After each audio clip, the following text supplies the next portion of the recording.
All right, totally stoked about this. Climbed up into this tree and looked out at the road. We're about, I don't know, 40 feet from here. That is the neighbor's driveway that's at a catty corner, but as you can see, the power lines are right there running parallel. So this is out of eye's reach, and there's enough buffer between the actual path we're clearing and then the road, so it won't be able to be seen, especially when this overgrows. It's about 25, 30 feet from the driveway that's on the other side. And then, as you can see, protrudes all the way through. Now, today's was a great push. What we're going to be doing, I think we might have 2 hours left, which will be 4 hours in total with two guys. But the last thing we're going to do is take weed whips and really clear this back. We did about 3 feet to 4 feet on each side, depending where. Today's hard issue is we went through a Himalayan raspberry patch, and we had to fell 3 trees.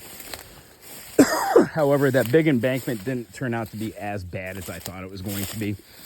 And we only had to get rid of a couple of hapu'us on the ground that were blocking where the fence could go down and make a nice flush touch. Here's one. But as you can see, there's ample room now. It goes right down.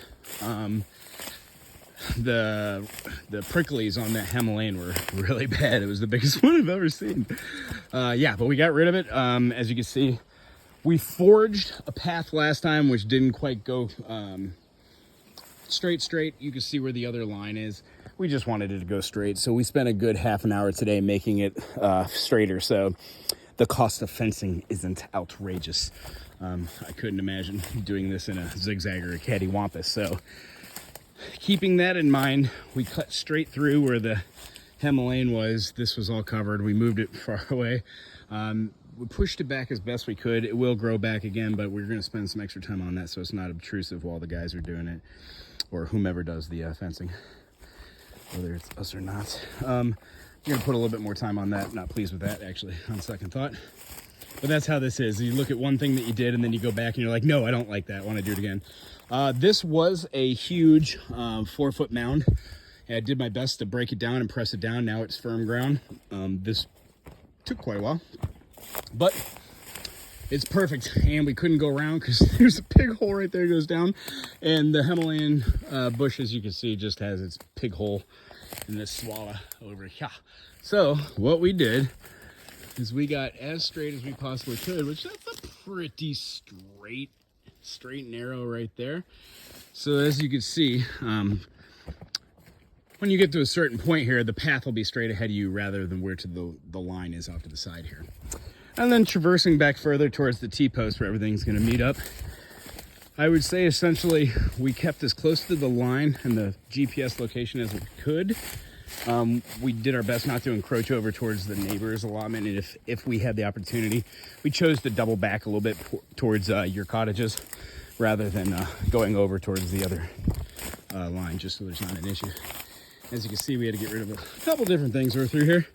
Made the mistake last time of going around a big embankment. We felled at a tree right here. Now it's completely gone. We went right through the mountain, cut through all these apus, and then I knocked out this mountain here, pushing it down. I think this is going to be a much better alternative than going off the beaten path and around. This right here was very hard and problematic because it was, well, I might cut that out of the photo. Might not. That was fun. But as you can see, a lot of brush here. That was the heaviest. In fact, I want to get rid of a little bit more of that, but it should be a straighter path here. And then straight on till morning. This is the last little push here. There are a couple, touch-up points that we're probably going to have to go back. But with the GPS that we did and the topography that we're working with here, I think this looks pretty good. I might need to come back and do a little maintenance there, but I do believe if we had to go, it goes out this way, and then it goes slightly this way, and then it goes straight on till morning. There are a couple little variations in there, but this is the closest to a straight line that we can get. I hope you're pleased. As I said, there's about 4 more hours, 2 hours in total with 2 guys. And then we're just gonna really bring back a, bushwhacker, kind of mentality here to take the weed whip and really get rid of all this area. There are some problematic things like this. Didn't want to kill a healthy tree, didn't get rid of the tap roots, and got rid of the obstruction. So there's plenty of room to actually traverse through here with, 4 feet on this side. So that's what we're looking for. Big island, tiny footprint, clearing a line. Awesome.